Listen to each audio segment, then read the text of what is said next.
महागठबंधन सरकार का संकल्प है और संपूर्ण राज्यवासियों के लिए ज़रूरत है।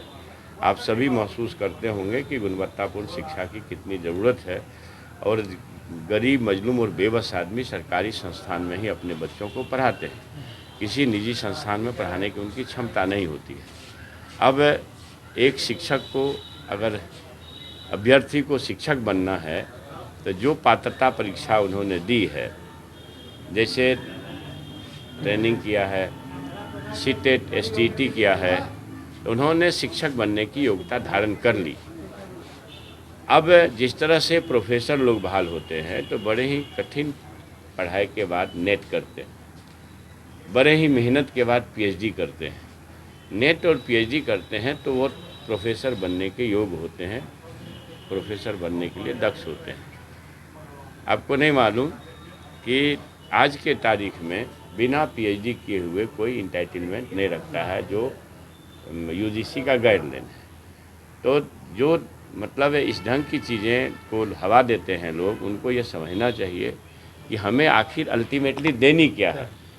हमें तो क्वालिटी एजुकेशन देना है ना, गुणवत्तापूर्ण शिक्षक बहाल करके गुणवत्तापूर्ण शिक्षा देनी है। तो गुणवत्तापूर्ण शिक्षक बहाल करने में अगर किन्हीं कुछ परेशानी हो रही है तो जो वर्षों से 15 साल 20 साल से लोग पढ़ा रहे हैं, ऐसे नियोजित शिक्षक अपने आप को नियोजन के दंश से अगर अलग करना चाहते हैं तो उनके नियोजन में, माननीय मुख्यमंत्री जी ने कहा है कि नियोजन की नीति है, नियोजन की नीति जो बरकरार है उसमें से नियोजित शिक्षकों को हटा तो नहीं रहे, बल्कि माननीय मुख्यमंत्री जी ने कई अवसर पर कहा कि हम वेतन बढ़ाने जा रहे हैं।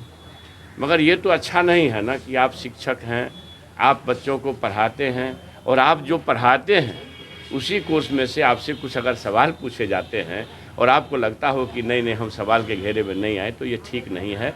आप अगर राज्यकर्मी का दर्जा चाहते हैं तो एक कदम आगे बढ़ने के लिए थोड़ी मेहनत करिए। ऐसा नहीं ना है कि आप बीडीओ साहब हैं, सीओ साहब हैं या किरानी साहब हैं या बाबू लोग हैं कि भाई आपको पढ़ाई से रिश्ता छूट गया। आप तो लगातार पढ़ाई के संपर्क में हैं। शिक्षक तो पढ़ाई के संपर्क में रहते हैं।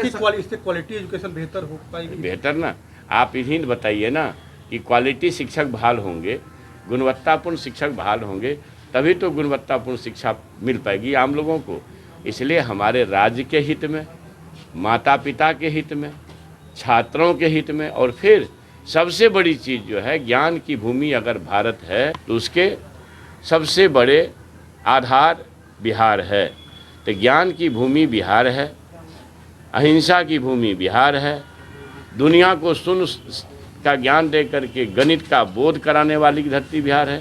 तो जो ज्ञान का परचम विरासत में हमारे यहाँ लहराता रहा है, इसके लिए चिंतित हमारे राज्य नेतृत्व हैं, माननीय मुख्यमंत्री जी नीतीश बाबू और उप मुख्यमंत्री तेजस्वी प्रसाद यादव जी। तो इसको लोग को स्वीकार करनी चाहिए और इस बात को अनावश्यक तुल नहीं देनी चाहिए। और विरोधी का जो काम है वो अपने काम में लगे हुए हैं, वो बरगलाएंगे, भ्रम फैला रहे हैं। भ्रम फैलाएंगे, का भी विरोध है महागठबंधन, वो भ्रम फैलाएंगे।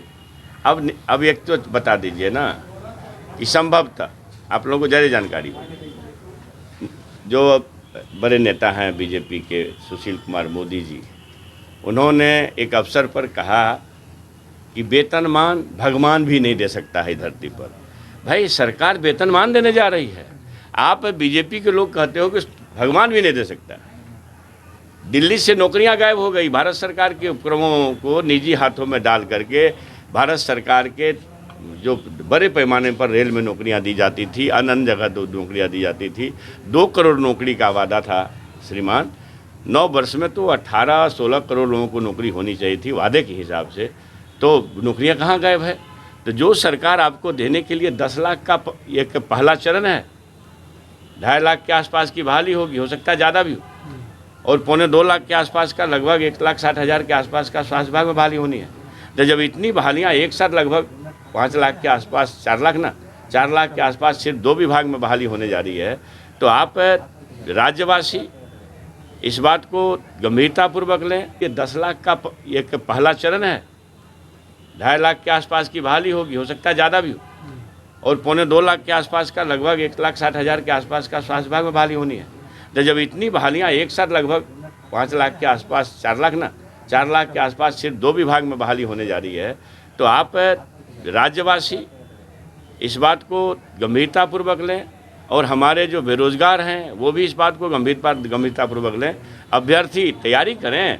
अब तो हमको लगता है कि शायद हर जगह से रिक्ति आ गई होगी, अब तक आ गई होगी संभवतः। हम आज ने एक ब्रीफ लिया है, आज ब्रीफ नहीं लिया है विभाग का, लेकिन जैसे ही रिक्ति आएगी विज्ञापन होगा। और खुद हमारे राज्य के मुखिया बिहार विकास के शिल्पकार इसके लिए चिंतित हैं, उसको खुद वो मॉनिटर कर रहे हैं। अब ये बताइए, संजीव सिंह ने भी पत्र लिखा है मुख्यमंत्री को। अब ये बताइए, कोई आदमी का बयान हम नहीं पढ़े हैं, उन्होंने क्या कहा है, बयान पढ़ेंगे तो आपका जवाब दे पाएंगे। लेकिन कोई भी जो बिहार की चिंता करेगा वो आदमी जहाँ देख रहा है लाखों लोगों की बहाली होनी है, तो कौन यहाँ नहीं चाहेगा कि गुणवत्तापूर्ण शिक्षा के लिए गुणवत्तापूर्ण शिक्षक बहाल हो। अगर ऐसा वो नहीं चाहते हैं तो ये चिंताजनक बात है, ये ठीक नहीं।